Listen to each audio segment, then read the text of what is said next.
ರೈತರು ಸಂಕಷ್ಟದಲ್ಲಿದ್ದಾರೆ. ಕಾನೂನು ಸುವ್ಯವಸ್ಥೆ ಅತ್ಯಂತ ಹದಗೆಟ್ಟ ಸ್ಥಿತಿಗೆ ಬಂದಿದೆ. ಬೆಂಗಳೂರಿನಂತ ಊರಾಗ ಹಾಡು ಹಗಲೇ ಡೇಲೈಟ್ ರಾಬರಿ ಆಗ್ತದೆ. ಈ ಡೇಲೈಟ್ ರಾಬರಿ ಏನು ಅಂದ್ರೆ ಆಮೇಲೆ ಹಿಡಿದ್ವಿ ಮಾಡಿದ್ವಿ ಅಂತ ಹೇಳ್ತಾ ಇದ್ದಾರೆ. ಯಾರು ದುಡ್ಡು ಬಂದದ ಯಾವುದು ಏನು ಹೇಳಿಲ್ಲ. ಸರ್ಕಾರಕ್ಕೆ ಆಡಳಿತದ ಕಡೆ ಲಕ್ಷ್ಯ ಕಮ್ಮಿ ಆಗಲಿಕ್ಕೆ ಈ ತರದ ಹಲವಾರು ಘಟನೆಗಳು ಉದಾಹರಣೆ ಆಗಿದಾವೆ. ಬೆಂಗಳೂರಿನಲ್ಲಿ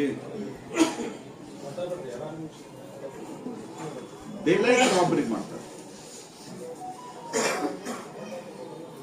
ಆರಾಮಾಗಿ ತಗೊಂಡು ಹೋಗ್ತಾರೆ. ಏನು ಮನೆಯಾಗಿಂದ ಅವ್ರದ ಮನೆಯೊಳಗೆ ಹೋಗಿ ಅವರ ಏನೋ ತಗೊಂಡು ಹೋಗಿ ಮಾರ್ಕೆಟ್ನಾಗ ಖರೀದಿ ಮಾಡ್ಕೊಂಡು ಬರ್ತಾರಲ್ಲ, ಆ ರೀತಿ ಅಂದ್ರೆ ಟೋಟಲಿ ಫೇಲ್ಡ್.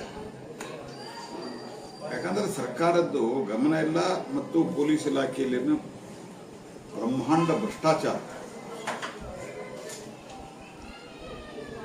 ಎಲ್ಲ ಕಾಂಗ್ರೆಸ್ಸಿನ MLAಗಳು ಚೀಟಿ ಕೊಡೋದು ಟ್ರಾನ್ಸ್ಫರ್ ಮಾಡಿಸೋದು, ಇದೊಂದು ದಂಧೆ ಆಗಿದೆ.